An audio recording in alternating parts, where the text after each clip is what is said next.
அன்பு நண்பர்களுக்கு வணக்கங்கள். நான் உங்கள் கிஷோர்குமார். ஸோ ஜூன் 5 உடைய கரண்ட் அஃபேர்ஸுக்கு வந்திருக்கோம். ஓகேங்களா? ஹிந்து அனாலிசிஸ்ல ஜூன் 5ல நம்ம பார்க்க போறோம். இன்னைக்கான ஜூன் 5 உடைய இம்பார்ட்டன்ஸ் என்ன அப்படின்னு பாத்தீங்கன்னா, இது வேர்ல்டு என்விரான்மெண்டல் டே. ஓகேங்களா? வேர்ல்டு என்விரான்மெண்டல் டே. இதனால இதை தொடர்ந்து நிறைய எடிட்டோரியல்ல வந்து பாத்தீங்க அப்படின்னா என்விரான்மெண்ட் சம்பந்தப்பட்ட எடிட்டோரியல் நிறைய இருக்கு. அதை நம்ம கம்பைன்டு பேசிஸா நம்ம பார்க்க போறோம். ஓகேங்களா? அண்ட் நெக்ஸ்ட் என்ன அப்படின்னு பாத்தீங்கன்னா, இன்னைக்கு நம்மளுக்கு கொஞ்சம் இந்த ஜூன் 5 உடைய எடிட்டோரியல் வர்றதுக்கு கொஞ்சம் லேட் ஆயிடுச்சு. ஏன்னா வந்து நான் ஆல்ரெடி ஒரு வாட்டி ஃபுல்லா ரெக்கார்ட் பண்ணி முடிச்சிட்டேன். பட் சம் டெக்னிக்கல் ஃபால்ட்னால என்ன ஆயிடுச்சுன்னா வாய்ஸ் சரியா கேட்கல. So again recording this. ஓகேங்களா? அதனால தான் இன்னைக்கு லேட் ஆயிடுச்சு. ஸோ நம்ம we will go for the editorial. ஓகேங்களா? We will go for the June 5 content. Nicobar port is no strategic goal no strategic goal அப்படின்னு வந்து கவர்மெண்டோட டாக்குமெண்ட் 2024ல வெளியிட்ட டாக்குமெண்ட்ல சொல்லியிருக்கு. ஓகேங்களா? பட் இப்ப ரீசெண்டா வந்து பாத்தீங்க அப்படின்னா ஸ்ட்ராட்டஜிக் ப்ராஜெக்ட் தான் இது அப்படின்னு டிஃபென்ஸ் மினிஸ்ட்ரி வெளியிட்டிருக்கக்கூடிய இந்த ரெக்கார்ட்ல 2026 ரெக்கார்ட்ல வந்து சொல்லியிருக்காங்க. அது என்ன மாதிரியான இது அப்படின்னு பாத்தீங்கன்னா, கலத்தியா பேல உங்களுக்கு வந்து நிக்கோபார் ஐலாண்ட்ல இன்டர்நேஷனல் கண்டெய்னர் டிரான்ஸ்ஷிப்மெண்ட் போர்ட் அப்படிங்கிற இந்த போர்ட்டை வந்து வடிவமைச்சிருக்காங்க. ஓகேங்களா? இதுல கிட்டத்தட்ட என்னென்னலாம் இருக்கு அப்படின்னு பாத்தீங்கன்னா, இன்டர்நேஷனல் கான்டினென்டல் டிரான்ஸ்ஷிப்மெண்ட் போர்ட், அப்புறம் township, airport, gas power plant, tourism zone, இந்த மாதிரி எல்லாமே இருக்கு. இதுக்கு எப்படி நீங்க கிளியரன்ஸ் கொடுத்தீங்க அப்படின்ட்டு வந்து ரைட் டு இன்ஃபர்மேஷன் போட்டு கேட்டாங்க. என்விரான்மெண்டல் கிளியரன்ஸ், ஏன்னா அது அந்த அளவுக்கு ரொம்ப சென்சிட்டிவான ஏரியா. ஆனா அந்த ரைட் டு இன்ஃபர்மேஷனை வந்து on the basis of the defence, அதாவது வந்து ஸ்ட்ராட்டஜிக் ப்ராஜெக்ட், அதனால நாங்க வந்து எப்படி கிளியரன்ஸ் கொடுத்தோம் அப்படிங்கறத சொல்ல தேவையில்ல அப்படின்ட்டு வந்து கிளியரன்ஸ் கொடுத்தது சொல்ல தேவையில்லைன்ட்டு ரிஜெக்ட் பண்ணிட்டாங்க. இந்த இன்ஃபர்மேஷன் இருக்கு பாத்தீங்களா, இதுதான் இந்த ஆர்டிகிளோட ஆர்ட் பீஸ். ஓகேங்களா? பிகாஸ் இந்த இன்ஃபர்மேஷனை GS2ல நம்ம ரைட் டு இன்ஃபர்மேஷன் அதுக்கும் யூஸ் பண்ணிக்கலாம், கவர்னன்ஸ் கொஸ்டினுக்கும் யூஸ் பண்ணிக்கலாம். கவர்னன்ஸ் கொஸ்டினுக்கு with respect to accountability, transparency, இந்த விஷயங்களுக்கு கிரிட்டிசிசம் பண்றதுக்காக யூஸ் பண்ணிக்கலாம். அப்படி இல்லையா, GS3ல நம்ம டிஃபென்ஸ் ரிலேட்டடாகவும் நம்ம யூஸ் பண்ணிக்கலாம், எக்ஸாம்பிளா யூஸ் பண்ணிக்கலாம். ஓகேங்களா? So next with respect to எடிட்டோரியல்னு பார்த்தோம்னா, இது ஃபுல்லாவே பாருங்க, எல்லாமே வந்து இதுதான். ஓகேங்களா? எடிட்டோரியல் நம்ம இந்த எடிட்டோரியல் தான் இருக்கு. Okay, environmental editorial. ஒண்ணு மட்டும் here we are having fire ரிலேட்டடான ஒரு விஷயம். ஓகே, இந்த ஃபயர் ரிலேட்டடான விஷயத்தை ஃபர்ஸ்ட் பார்த்துருவோம், ஃபயர் அண்ட் ஃபியூரர். அதுக்கப்புறம் என்விரான்மெண்டல் ரிலேட்டடான விஷயங்களை பார்த்துருவோம். ஓகே, ஸோ இப்போ with respect to fire and ஃபியூரரை பொறுத்த வரைக்கும் எக்கனாமிக் சிஸ்டம் இருக்கு பாத்தீங்களா, இதுக்கு நம்மளோட பிசினஸுக்கு இம்பார்ட்டன்ஸ் கொடுக்கற அளவுக்கு அந்த ஆப்ரேஷன் லிமிட்ஸுக்குலாம் நம்ம இம்பார்ட்டன்ஸ் கொடுக்க மாட்டோம். நம்மளோட சிஸ்டமே அப்படிதான் இருக்கு. ஓகேங்களா? இதனாலதான் இருக்கக்கூடிய 1997ல நடந்த சினிமா ஃபயரா இருக்கட்டும், இல்லைன்னா நைட் கிளப் ஃபயரா இருக்கட்டும் 2025ல, இல்ல இப்ப ரீசெண்டா நடந்த BNB கிளப் ஃபயரா இருக்கட்டும், எல்லாமே எதனால அப்படின்னு பாத்தீங்கன்னா, because of the same vulnerabilities. If you don't learn from your mistakes, you will suffer from the same mistake அப்படின்னு ஒரு பழமொழி இருக்கு. ஓகேங்களா? அதுக்கேற்ற மாதிரி தான் நம்ம டிசாஸ்டர் மேனேஜ்மெண்ட்டும் போயிட்டு இருக்கு. ஓகேங்களா? So with respect to the vulnerabilities, overcrowding இருக்கு, பிளாக்டு எஸ்கேப் ரூட்ஸ் இருக்கு, அன்அப்ரூவ்டு மாடிஃபிகேஷன் இந்த interior spaces, poor compliances, weak என்போர்ஸ்மெண்ட்னு எல்லா விஷயங்களுமே வந்து தப்பா தான் நடக்குது. ஓகேங்களா? அப்ப நம்ம சைட்ல இருந்து நம்ம என்னென்ன பண்ணணும், ஃபயர் டிபார்ட்மெண்ட் கிளியரன்ஸ் வந்து இருக்கணும், ஆனா அது எல்லாமே வந்து வயலேட் ஆச்சு. அப்ப இந்த அந்த இவரை அரெஸ்ட் பண்ணிட்டாங்க. ஓகேங்களா? அந்த ஓனரை அரெஸ்ட் பண்ணிட்டாங்க. ஆனா அதுக்கு சம்பந்தப்பட்ட பாடிஸ், ஓகேங்களா, அவங்களையும் நம்ம ஆன்சரபிளுக்கு உள்ளாக்குனாதான் ஃபியூச்சர்ல இந்த மாதிரியான விஷயங்கள் நடக்காம தடுக்க முடியும். ஓகேங்களா? காஸ்ட் கட்டிங்காகவோ இல்லைன்னா வந்து கவர்மெண்ட் எஸ்டாப்ளிஷ்மெண்ட் வந்து சில வேல்யூ மெஷர்ஸை எக்கனாமிக் டேர்ம்ஸுக்காகவோ ஓவர்லுக் பண்றதாலேயோ இந்த மாதிரியான disasters are in the making. ஓகேங்களா? ரெடி டு பி எக்ஸ்ப்ளோர்ட் அப்படியான ஸ்டேஜ்ல தான் இருக்கே தவிர இதை தடுக்கக்கூடிய விஷயங்கள் நம்ம எதுவுமே பண்றது இல்லை. ஓகேங்களா? ஸோ இப்போ அடுத்து நம்ம you will see about the editorials with respect to environment. ஓகேங்களா? இந்த 5 environmental editorialum we will see. ஆனா இதே ஆர்டர்ல நம்ம பார்க்க போறது இல்ல, ஜம்பிள்டு ஆர்டர்ல பார்க்க போறோம். அதுக்கான இது என்னன்றதையும் நான் சொல்லிடுறேன். ஓகேங்களா? எதுக்காக இந்த மாதிரி பார்க்க போறோம் அப்படின்ட்டு. With respect to the themes, இது எல்லாமே இந்த அஞ்சுமே வந்து இந்த 5 தீமுமே இந்த ஃப்ளோ சார்ட்டின் அடிப்படையில தாங்க இருக்கு. ஒண்ணு கிளைமேட் சேஞ்ச், அதனால வரக்கூடிய ப்ராப்ளம்ஸ். ஓகேங்களா? நெக்ஸ்ட் இந்த கிளைமேட் சேஞ்ச் ரெசிலியன்ஸ் பண்ணா மட்டும்தான் இந்த ப்ராப்ளம்ஸ்ல இருந்து நம்மளால வந்து சொல்யூஷனை வாங்க முடியும். ஓகேங்களா? அதுக்கு நம்ம என்ன பண்ணணும் அப்படின்னு பாத்தீங்கன்னா, we have to have environmental survey. இந்த சர்வே பண்ணிட்டு எதுக்கு வந்து நம்ம ஃபினான்ஸ் அந்த அடாப்டேஷன் மெத்தடாலஜி பண்ணணும்ன்றத தெரிஞ்சுக்கிட்டு அதுக்கு ஃபினான்ஸ் பண்ணணும். அதுக்கு எப்படி நீங்க அந்த ஃபினான்ஸ பண்ண போறீங்க அப்படிங்கிறதுக்கான விஷயங்கள். அதுக்கப்புறம் அந்த ஃபினான்ஸை பண்ணும் பொழுது we will have achieved the climate development state அப்படிங்கிற அந்த ஸ்டேட்டஸை நம்மளால அச்சீவ் பண்ண முடியும். It is no more about environment versus development. It is no more about growth versus development or growth versus environment. It is about development plus climate action plus resilience plus finance. ஓகேங்களா? இதுதான் இந்த 5 இதோடைய core தீமா இருக்கு. ஓகேங்களா? அப்ப நீங்க உங்களுக்குள்ளேயே ஒரு கொஸ்டின் கேட்டுக்கலாம், is climate change is only about environmental problem அப்படிங்கன்னா அப்படி கிடையாது. It is about economic, it is affecting our developmental goal, it is also affecting our governance challenges, it is affecting our livelihood problems. ஓகேங்களா? இப்படி எல்லா விஷயத்திலையும் எல்லா மட்டத்திலையும் climate change அப்படிங்கிறது நம்மளுடைய அன்றாட வாழ்க்கை முறையையும் பாதிக்குது. ஓகேங்களா? கண்ட்ரி ஆஸ் அ ஹோல் மேக்ரோவாவும் பாதிக்குது, people as a municipal granular யூனிட்லயும் அது பாதிக்குது, என்விரான்மெண்ட் பாதிக்குது. அப்ப எப்படி எல்லாம் சார் பாதிக்குது அப்படிங்கிறது தான் இந்த எல்னினோ ஆர்டிக்கலை வச்சு நமக்கு சொல்லியிருப்பாங்க. ஓகேங்களா? கிளைமேட் சேஞ்ச் அப்படிங்கிறது இஸ் அ எக்கனாமிக் கிரைசிஸ். ஓகேங்களா? கிளைமேட் சேஞ்ச் அப்படிங்கிறது ஒரு எக்கனாமிக் கிரைசிஸா மாறிடுச்சுங்க. அப்ப கிளைமேட் சேஞ்ச்னால என்னென்னலாம் நடக்குது? ஹீட் வேவ்ஸ் வருது, டிராட் வருது, ஃப்ளட் வருது, சைக்ளோன்ஸ் வருது. இப்போ இந்த ஹீட் வேவா இருக்கட்டும், டிராட்டா இருக்கட்டும், ஃப்ளட்டா இருக்கட்டும், சைக்ளோன்ஸா இருக்கட்டும், எல்லா விஷயத்திலையுமே பாதிக்குது. அக்ரிகல்ச்சர் பாதிக்கிறதுனால ஃபுட் இன்ஃப்ளேஷன், அதுக்கப்புறம் income loss because of heat waves like phenomenons. Heat wave like phenomenons எல்லாம் எப்படி சார் இன்கம் லாஸ் ஆகுது அப்படின்னு பாத்தீங்கன்னா, there are workers, labourers like construction ஒர்க்கர்ஸா இருக்கட்டும், அப்புறமா வந்து டெலிவரி பர்சன்ஸா இருக்கட்டும், இவங்க எல்லாருக்குமே வந்து பாத்தீங்க அப்படின்னா வந்து வெளியில அவுட் சைட்ல தான் வேலை இருக்கு. அப்ப ஹீட் அதிகமா இருக்கும்போது ப்ரொடக்டிவிட்டி அவங்களுக்கு கம்மியாகும். ப்ரொடக்டிவிட்டி மட்டும் இல்ல, ஒர்க்கிங் ஹவர்ஸும் கம்மியாகும். ஒர்க்கிங் ஹவர்ஸ் ஆல்ரெடி கம்மியாச்சு அப்படின்னா அவங்களுடைய இன்கமும் ஆட்டோமேட்டிக்கா அதுக்கேற்ற மாதிரி கம்மியாயிடும். ஓகேங்களா? ஸோ ஓவராலா இன்ஃபார்மல் செக்டார்ல இருந்து ஜிடிபி இம்பாக்ட்ல இருந்து எல்லாத்தையுமே இது வந்து இந்த கிளைமேட் சேஞ்ச் அப்படிங்கிறது வந்து நமக்கு பண்ணி கொடுக்கும். ஓகேங்களா? So it is climate risk is equal to economic risk. ஓகேங்களா? இந்த ஆர்டிக்கல்ல ரொம்ப அழகா வந்து ஒரு 2 விஷயத்த சொல்லியிருப்பாங்க. அதுதான் இந்த ஆர்டிக்கிளோட கோர் மைய புள்ளியா நான் பாக்குறேன். ஒண்ணு வந்து climate uncertainty magnifies the environmental economic instability. Climate uncertainty magnifies economic instability. அதே மாதிரி climate change is also widening our urban inequality. ஓகேங்களா? Climate change is also widening our urban inequality. ஏன்னா poor household face more overcrowding, water scarcity, அது எல்லாமே prolonged heat exposure, அதெல்லாம் புவருக்கு அதிகமா இருக்கும்.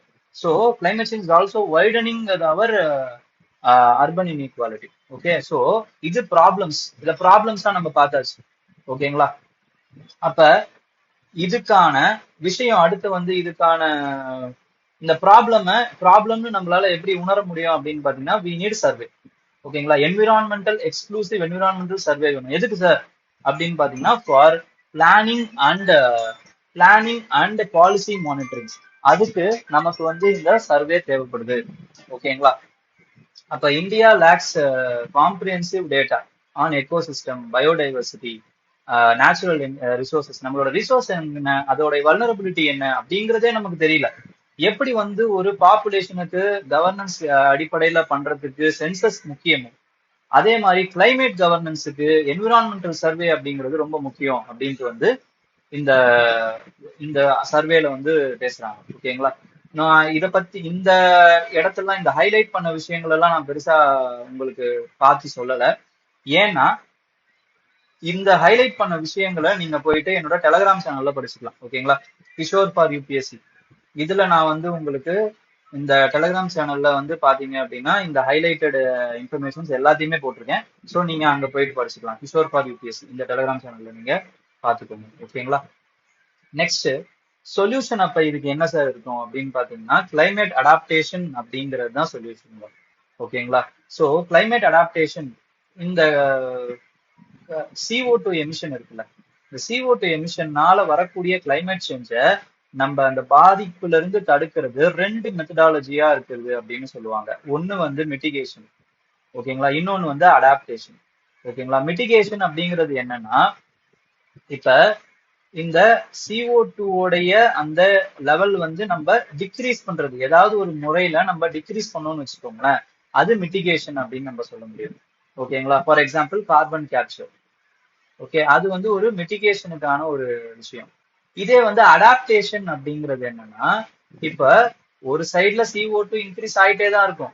ஆனா இன்க்ரீஸ் ஆனாலும் அது நம்மளுடைய நார்மலான விஷயங்கள், அந்த டெம்பரேச்சரை குறைக்காத மாதிரி, அதுக்கப்புறமா வந்து சில விஷயங்களை, இப்போ ஃபார் எக்ஸாம்பிள் ஃப்ளட் மாதிரியோ இல்லைன்னா வந்து டிராட் மாதிரியோ இதெல்லாம் வந்தாலும் அந்த இயற்கையாவே நம்ம எப்படி இயற்கையாவோ இல்லைன்னா வந்து ஆர்டிபிஷியலாவோ எப்படி நம்மளால வந்து அதை சரி பண்ணி நம்மளால நம்மளோட நார்மல் வாழ்க்கையே வாழ்றது, அது அடாப்டேஷன். ஓகேங்களா? அந்த டெம்பரேச்சருக்கு இப்போ ஃபார் எக்ஸாம்பிள் ஆவரேஜா வந்து 36 டிகிரி செல்சியஸ்ங்கிறது இப்போ நார்மல் டெம்பரேச்சர்னா, இப்போ கிளைமேட் சேஞ்சால 38 டிகிரி செல்சியஸ் வந்துடுச்சு அப்படின்னு வச்சுக்கோங்களேன். ஓகேங்களா? இது வந்து டிப்பிங் பாயிண்ட். 2 டிகிரி செல்சியஸ்க்கு மேல போச்சுன்னா நிறைய விஷயங்கள் வந்து நம்மளால வந்து மாறுதல்கள் நிறைய நடக்கும். ஓகேங்களா? அது நம்மளால அதை நிறுத்தவே முடியாது. அதுக்கு பேர் தான் வந்து டிப்பிங் பாயிண்ட் அப்படின்னு சொல்லுவாங்க. ஓகே, அந்த டிப்பிங் பாயிண்ட் அடைஞ்சாலுமே நம்ம எப்படி நார்மலான ஒரு லைஃபை வாழ்றது அப்படிங்கிறது தான் அடாப்டேஷன். ஓகேங்களா? நான் ரொம்ப எக்ஸாஜரேட் பண்ணி சொல்றேன், பட் இதுதான் இந்த மீனிங்கை நல்லா புரிஞ்சுக்கோங்க. ஓகே, அந்த அடாப்டேஷன்லயுமே இன்ஃப்ராஸ்ட்ரக்சர்லயுமே 2 டைப் ஆஃப் அடாப்டேஷன் இன்ஃப்ராஸ்ட்ரக்சர் இருக்கு. ஒன்னு வந்து கிரே இன்ஃப்ராஸ்ட்ரக்சர், இன்னொன்னு வந்து கிரீன் இன்ஃப்ராஸ்ட்ரக்சர். கிரே இன்ஃப்ராஸ்ட்ரக்சர் அப்படிங்கிறது என்னது? சி வால்ஸ், எம்பாக்மெண்ட்ஸ், அப்புறமா வந்து கான்கிரீட் ஸ்ட்ரக்சர்ஸ், இதெல்லாம் நம்ம கட்டக்கூடிய இன்ஃப்ராஸ்ட்ரக்சர். ஓகேங்களா? இன்னொன்னு மேங்க்ரூவ்ஸ், கோரல் ரீஃப்ஸ், சீ கிராஸ், இதெல்லாம் வந்து இயற்கைக்கு தானே தகவமைச்சுக்கிட்ட ப்ரொடெக்ட் பண்ணிக்க கூடிய ஒரு இன்ஃப்ராஸ்ட்ரக்சர். இப்ப ஃபார் எக்ஸாம்பிள் சைக்ளோன்ஸ் வருது, அம்பன் புயல் வந்துச்சு ஒடிசா கோஸ்ட்ல, இது எல்லாத்தையுமே அவங்க அந்த மக்களையும் வாழ்வாதாரத்தையும் எது காப்பாத்துச்சு அப்படின்னு பாத்தீங்கன்னா மேங்க்ரூவ்ஸ் தான் ஒரு அரணா இருந்து காப்பாத்துச்சு. இவ்வளவு ஏன் சுனாமி வந்துச்சு 2004ல, பிச்சாவரம் மேங்க்ரூவ்ஸ் தான் அந்த இடத்த காப்பாத்துச்சு. மற்ற இடங்கள்லாம் வந்து சுனாமியால வந்து அடிபட்டாங்க. ஓகேங்களா? சோ கிரீன் இன்ஃப்ராஸ்ட்ரக்சர்ல நம்மளுடைய கான்சென்ட்ரேஷனை பண்ணணும். இந்த சொல்யூஷன்ஸுக்கு பேர் தான் நேச்சர் பேஸ்டு சொல்யூஷன்ஸ் அப்படின்னு வந்து சொல்லுவாங்க. ஓகேங்களா?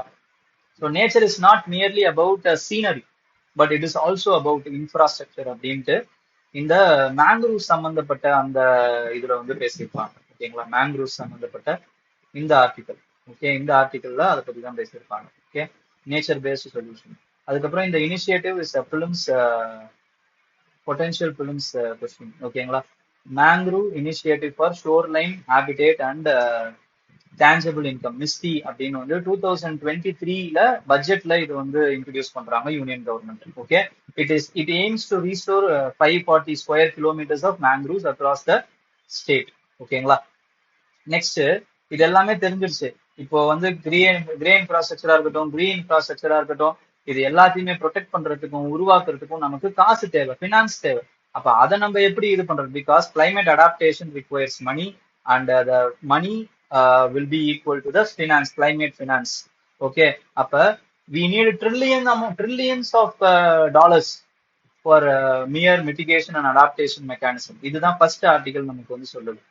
For example, India requires nearly 2.5 trillion US dollars by 2030 to meet our nationally determined contribution. NDC வந்து டிட்டர்மைன் பண்றதுக்கு, மீட் பண்றதுக்கே நமக்கு 2.5 ட்ரில்லியன் தேவையா. அது எவ்வளவு அப்படின்னா நம்மளோட ஜிடிபிக்கு ஈக்குவலான அமௌண்ட். ஓகேங்களா? அதே மாதிரி cost of achieving net zero emission by 2070 இருக்கு பாத்தீங்களா, அது கிட்டத்தட்ட 10.1 ட்ரில்லியன் யூஎஸ் டாலர்ஸ் தேவை. கிட்டத்தட்ட நம்மளோட ஜிடிபியில இருந்து 3 மடங்கு நமக்கு தேவை. ஓகேங்களா, இந்த காஸ்ட் எல்லாம் நம்ம யார்கிட்ட இருந்து வாங்க முடியும்? யார்கிட்ட இருந்து வாங்க முடியாது. ஏன்னா டெவலப்பிங் கண்ட்ரியும் கையை விரிச்சிருச்சு. எப்படி பாரிஸ் அக்ரிமெண்ட்ல அவங்க என்ன சொல்றாங்க அப்படின்னா வந்து they have promised that $100 billion per annum நம்ம வந்து 2030 வரைக்கும் நாங்க உங்களுக்கு கொடுப்போம் ஃபார் கிளைமேட் ஆக்ஷனுக்கு அப்படின்னு வந்து அவங்க ப்ராமிஸ் பண்ணாங்க. அதையும் அவங்க நிறைவேற்றல. பாக்குலயும் வந்து new collective quantified goal commitments 300 billion dollars by 2035 அப்படின்னு வந்து சொன்னாங்க. அதை அவங்க பண்ணாலும் சரி, but it will not be enough. ஓகேங்களா, டு ஃபைட். ஏன்னா நம்ம எவ்வளவு கேட்கிறோம் அப்படின்னா கிட்டத்தட்ட 1 to 2 ட்ரில்லியன் யூஎஸ் டாலர்ஸ் கேட்கிறோம். அதாவது வந்து டெவலப்டு கண்ட்ரிஸ் கிட்ட இருந்து கேட்கிறோம். ஆனா அவங்க அந்த அளவுக்கு கொடுக்க தயாரா இல்லை. அப்ப அவங்க கொடுக்க மாட்டாங்க அப்படிங்கிறது நமக்கு தெரிஞ்சு போச்சு. அப்ப நம்ம என்ன பண்ணணும் அப்படின்னு பாத்தீங்கன்னா இந்த 4 திங்ஸ் தான் நம்ம பண்ணணும். இந்த entire article is சம்ட் up in this 4 important points. என்ன அப்படின்னா we have to finalize and enact our climate finance taxonomy. taxonomy அப்படிங்கிறது என்னது? ஒரு ஸ்பீசிஸை வந்து டிஃபைன் பண்ணுவோம்ல, அந்த மாதிரி கிளைமேட் ஃபினான்ஸ் நம்ம we have to define. இந்த ப்ராஜெக்ட் இதுக்கு இவ்வளோ இதெல்லாம் தான் கிரீன் ப்ராஜெக்ட். எதுக்காக அப்படின்னா to avoid greenwashing. Greenwashing அப்படின்னு 2021ல நமக்கு வந்து பிவைக்யூல கேட்டாங்க, what is by greenwashing அப்படின்னு பிலிம்ஸ்ல கேட்டாங்க. ஓகேங்களா, ஸோ அந்த மாதிரி கிரீன் வாஷிங்கை வந்து நம்ம தவிர்க்கணும் அப்படின்னா we need a climate finance taxonomy. அப்ப கிரீன் வாஷிங்னா என்ன அப்படின்னு கமெண்ட்ல சொல்லுங்க. ஓகேங்களா, நெக்ஸ்ட் ஆர்பிஐ வந்து என்ன பண்ணணும் அப்படின்னா எனேபிளிங் கிரீன் ஃபினான்ஸ். ஓகேங்களா, எப்படி கிரீன் ஃபினான்ஸை மேண்டேட் பண்ணணும் அப்படின்னா கிளைமேட் ஸ்ட்ரெஸ் டெஸ்டிங்கும் இருக்கணும். ஓகேங்களா, லோன்ஸ் வந்து not only should be given on the basis of the repaying capacity. ஒருத்தருடைய ரீபேயிங் கெப்பாசிட்டியை பேஸ் பண்ணி மட்டும் கிடையாது, but it should also be given based on the climate risk. ஓகேங்களா, அந்த குறிப்பிட்ட இடங்கள்ல is it subjected to flood, it is subjected to drought அப்படின்ற மாதிரியான அந்த ரிஸ்கையும் நம்ம எடுக்கணும். அதே மாதிரி PSL டார்கெட்ஸ்ல we have to include the climate adaptation and mitigation bonds. Green பாண்ட்ஸை நம்ம அட்டாச் பண்ணணும். அதே மாதிரி we should also establish state finance climate finance facility. ஓகேங்களா, so that states and municipalities இருக்குல்ல, அவங்களும் வந்து கிரீன் டெப்ட் மார்க்கெட்ல அவங்களால ஆக்சஸ் பண்ண முடியும். ஏற்கனவே வந்து Kerala and Tamil Nadu they are successfully tapping these kinds of mechanisms. Okay, and then they should also scale sovereign green bond issuance. ஓகேங்களா, சாவரின் கிரீன் பாண்ட் இஷ்யூவன்ஸ் வந்து ரேபிட்லி டேப் பண்ணணும். ஸோ தட் இந்த green bond should be eligible for the SLR framework. எஸ்எல்ஆர்ல use பண்றதுக்கும், அதுக்கப்புறம் இதை வச்சு கொலாட்ரலா use பண்றதுக்கும், ஓகேங்களா, அதுக்கப்புறமா வந்து டொமஸ்டிக் மார்க்கெட்டை அட்ராக்ட் பண்றதுக்காகவும் அப்படியெல்லாம் நம்ம வந்து இதை யூஸ் பண்ணணும் அப்படின்றத சொல்றாங்க. ஓகேங்களா, ஸோ இதுதான் வந்து 4 important things which ensures the finance. Okay, so ultimately climate ambition without climate finance is just a speech. ஓகேங்களா, ஆக்ஷன் இருக்கணும், இல்லைன்னா வெறும் அது ஆம்பிஷனோட முடிஞ்சிடும். Okay, and then last one was with respect to future framework. அதாவது old thinking என்ன அப்படின்னா நீங்க டெவலப்மெண்ட் பண்ணணும்னா என்விரான்மெண்ட்டை சாக்ரிஃபைஸ் பண்ணணும். என்விரான்மெண்ட் உங்களுக்கு வேணும்னா growth-ஐ நீங்க சாக்ரிஃபைஸ் பண்ணணும். இது ஓல்டு திங்கிங். நியூ திங்கிங் அப்படிங்கிறது என்னன்னா உங்களுக்கு என்விரான்மெண்ட்டும் வேணும், டெவலப்மெண்ட்டும் வேணும், ரெசிலியன்ஸும் இருக்கணும்.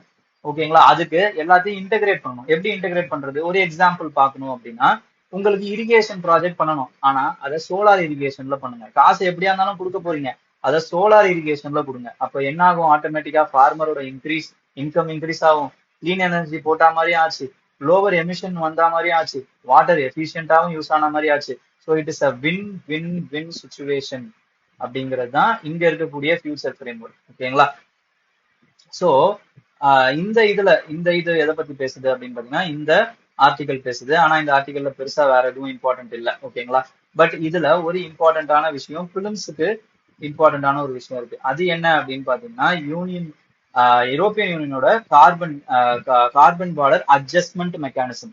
அப்ப கார்பன் பார்டர் அட்ஜஸ்ட்மெண்ட் மெக்கானிசம் அப்படிங்கிறது என்ன சார் அப்படின்னா உங்களுக்கு இப்ப ஃபார் எக்ஸாம்பிள் யூரோப்பியன் யூனியன் இருக்காங்க. ஓகேங்களா, யூரோப்பியன் யூனியன் இருக்காங்க, அந்த கண்ட்ரிஸ் இருக்கு. அவங்க என்ன பண்றாங்கன்னா அவங்களோட இண்டஸ்ட்ரீஸுக்கு in emission industry, CO2 emission industries like ஸ்டீலா இருக்கட்டும், இல்லைன்னா வந்து சிமெண்டா இருக்கட்டும், இவங்க இதுக்கு வந்து ஒரு கார்பன் கேப் வைக்கிறாங்க. கார்பன் கேப், இவ்வளவு கார்பன் தான் நீங்க வந்து யூ ஹாவ் டு எமிட் அப்படின்னு வந்து இந்த கார்பன் கேப் வைக்கிறாங்க. அப்ப இந்த கார்பன் கேப் வந்து அவங்க வந்து இந்த இண்டஸ்ட்ரீஸ் வந்து ஃபாலோ பண்றதுக்கு they should invest in the technology. அந்த இன்வெஸ்ட்மெண்ட் இந்த technology automatically increases the price of their product. அப்ப எல்லா மார்க்கெட் என்ன பண்ணும் அப்படின்னு பாத்தீங்கன்னா, இதே ப்ராடக்ட் லோ பிரைஸ்ல இருக்கக்கூடிய வேற கண்ட்ரில இருந்து அதை இம்போர்ட் பண்ண ட்ரை பண்ணும். அந்த ப்ராடக்டை இம்போர்ட் பண்ண ட்ரை பண்ணும். அப்ப அந்த ப்ராடக்ட் இம்போர்ட் ஆச்சு அப்படின்னா என்ன ஆகும்? அது அந்த மாதிரி இந்த மாதிரியான டெக்னாலஜியை வச்சு அந்த ப்ராடக்ட் வந்து அந்த கண்ட்ரிஸ் அந்த ப்ராடக்டை வந்து உருவாக்கி இருக்காது.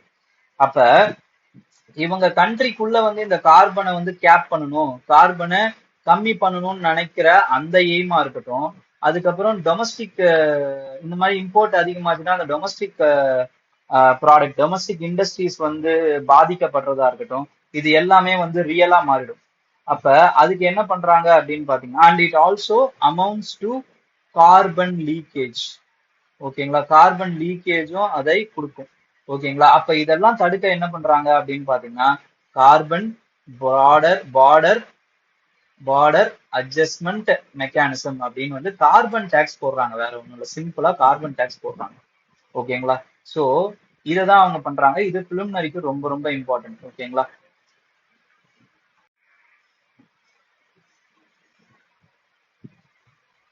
ஓகே, இப்போ நெக்ஸ்ட் வந்து பார்த்தோம்னா energy ties tops bilateral agenda as Modi meets Delhi. ஓகேங்களா, it is India's partnership with Venezuela. ஓகேங்களா, India's partnership with Venezuela immense importance அப்படின்னு சொல்றாங்க.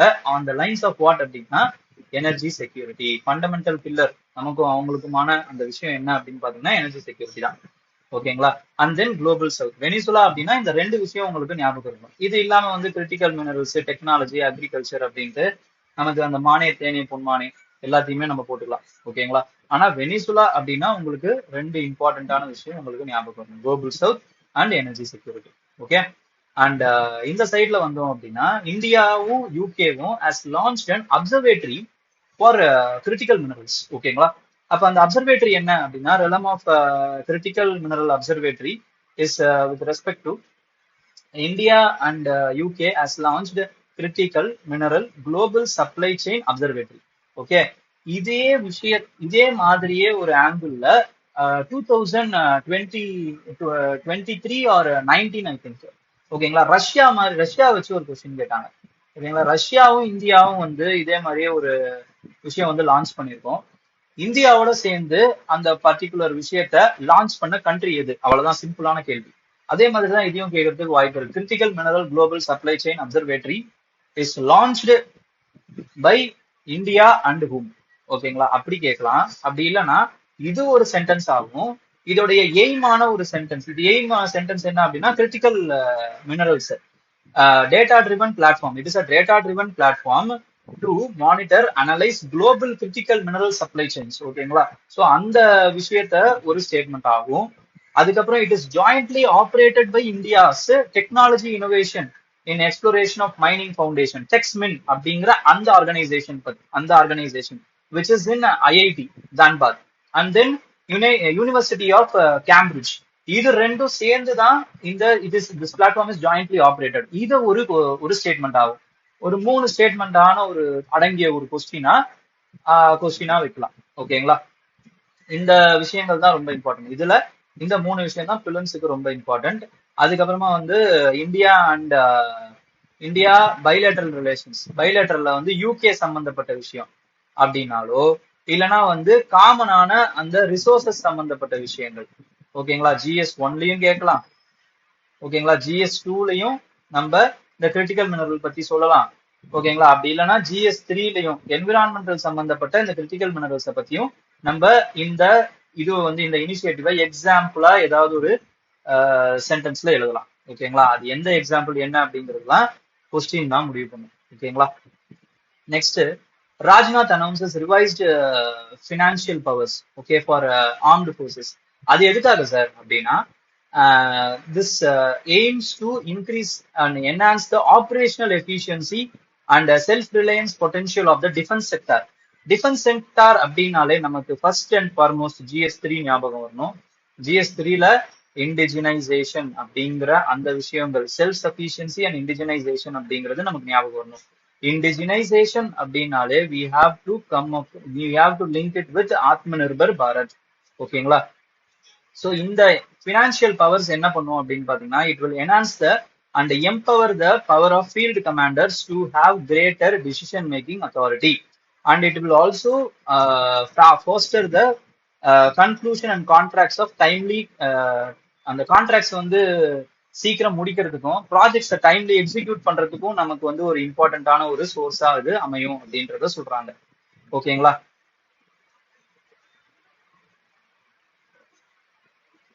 Next, SC has drafted rules for prohibiting the use of AI for judicial outcomes. Judicial outcomes க்கு human interventionங்கிறது ஒரு இம்பார்ட்டன்டான ஒரு factor. ஓகேங்களா? அது இல்லாம வெறும் வந்து இருக்கிற எல்லா கேஸ் வேல்யூஸையும் ஃபைல்ஸையும் கம்பைல் பண்ணி ஒரு ஏஐல போட்டு இதுக்கான ஒரு ஜட்மெண்ட்டை சொல்லு அப்படின்னு வெறும் அந்த ஜட்மெண்ட்டை கேட்டு அதை மட்டுமே சொன்னோம் அப்படின்னா அது வந்து இட் இஸ் இன்ஜஸ்டிஸ்ன்றது மட்டும் தாண்டி என்ன அப்படின்னு பாத்தீங்கன்னா ஜுடிஷியல் மிஸ்கண்டக்டுக்கு ஈடுபடும் அப்படின்னு வந்து இந்த ரிப்போர்ட் வந்து சொல்லுது. ஓகேங்களா? அப்ப ஃபங்க்ஷன்ஸ், அந்த ஜுடிஷியல் ப்ராசஸ் இருக்கு பாத்தீங்களா, அந்த function should be solely on the basis of AI's function should be solely on the basis of assistive capacity. ஓகேங்களா? Rather than any other things. Human judgement and human authority தான் அதுல ரொம்ப பிரதானமாக இருக்கணும் அப்படின்னு வந்து சொல்றாங்க. அந்த டிராஃப்ட்லயே வேற வேற என்னென்ன விஷயங்கள் சொல்றாங்க அப்படின்னு பாத்தீங்கன்னா, பர்சனல் டேட்டா ப்ராசஸிங் இருக்குல்ல, அது it should be under the digital personal data protection act and it should also be அந்த ஃப்ரீ ஆஃப் ஏஐ சிஸ்டம் இருக்குல்ல, it should be free of perpetuate or amplifying the biasness இருக்கக்கூடாது அந்த basis of race, caste, gender, sex, disability, language, economic status and any other ground which has been prohibited under the Constitution of India. இது எதுலயுமே இந்த எல்லாத்துலயுமே வந்து இந்த ஏஐயும் வந்து அந்த பயாஸ்னஸை வச்சிருக்க கூடாது. And it also the AI assisted judicial system should also not widen the digital divide already in the society. ஓகேங்களா? அப்ப the judicial AI assisted judicial system should be accessible to all the stakeholders including rural, economically disabled, disprivileged. ஓகேங்களா? அதுக்கப்புறமா வந்து லிங்குஸ்டிக்லி divorce communities. ஓகேங்களா? இவங்க எல்லாருக்குமே அது போய் சேர வேண்டிய ஒரு விஷயமா இருக்கணும். இது எல்லாத்தையும் சூப்பர்வைஸ் பண்றதுக்கு the draft committee has suggested a apex body at the Supreme Court. ஓகேங்களா? சோ அது டிராஃப்ட் அப்படிங்கிறதுனால அது என்ன மாதிரியான பாடியா இருக்கணும்னு அந்த டிராஃப்ட் கமிட்டி சொல்லியிருக்காங்க. இது அந்த அளவுக்கு பெருசா இம்பார்ட்டன்ட் கிடையாது. ஓகேங்களா?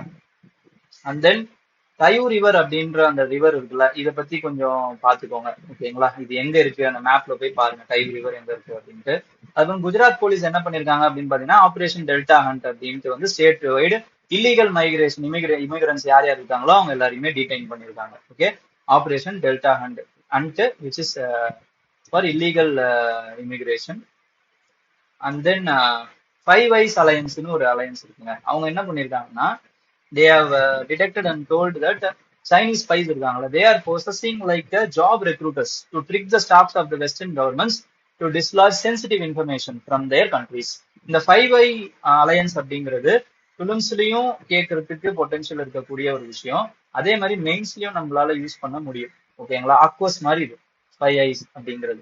அப்ப இந்த Five Eyes அப்படிங்கிறது யூகே, யூஎஸ்ஏ, கனடா, அப்புறம் ஆஸ்திரேலியா அண்ட் தென் நியூசிலாந்து, இவங்க எல்லாரும் சேர்ந்த அலையன்ஸ் தான் வந்து Five Eye Alliance. And it has been enhanced to 9 eyes, அதுக்கப்புறம் 14 eyes, இந்த மாதிரிலாம் வந்து என்ஹான்ஸும் ஆயிருக்கு. பட் இந்த Five Eyes அப்படிங்கிறது ரொம்ப இம்பார்ட்டன்ட். ஓகேங்களா? இந்த Five Eyes வந்து எந்த இதுல அடிப்படையில தொடங்கப்பட்டதுன்னா, அந்த பேக்ட்ராப் ஆஃப் கோல்டு வார். ஓகேங்களா? Now it is also now functioning. Okay, so இது எதுக்காக ஃபங்க்ஷன் பண்ணுது? சைபர் செக்யூரிட்டி த்ரெட்டை டிடெக்ட் பண்றதுக்கு, அதுக்கப்புறம் சென்சிட்டிவ் இன்ஃபர்மேஷனை டெமோக்ராட்டிக் கண்ட்ரிஸுக்குள்ள வந்து மத்தியில வந்து பரிமாறிக்கிறது. ஸோ இந்த மாதிரியான இன்ஃபர்மேஷன்ஸ் எல்லாம் பரிமாறிக்கிறதுக்கு, ஸ்பை கிராஃப்ட் வந்து இது பண்றதுக்கு, இது எல்லாத்துக்குமே இந்த Five Eye Alliance வந்து யூஸ் ஆகுது. ஓகேங்களா? So that's it friends. So இந்த June 5 நியூஸ் உங்களுக்கு பிடிச்சிருக்கும்னு நான் நம்புறேன். ஓகேங்களா? நீங்க நல்லா படிங்க, ஃப்ரீயா இருங்க, அதுக்கப்புறம் ஜாலியா இருங்க. All the best.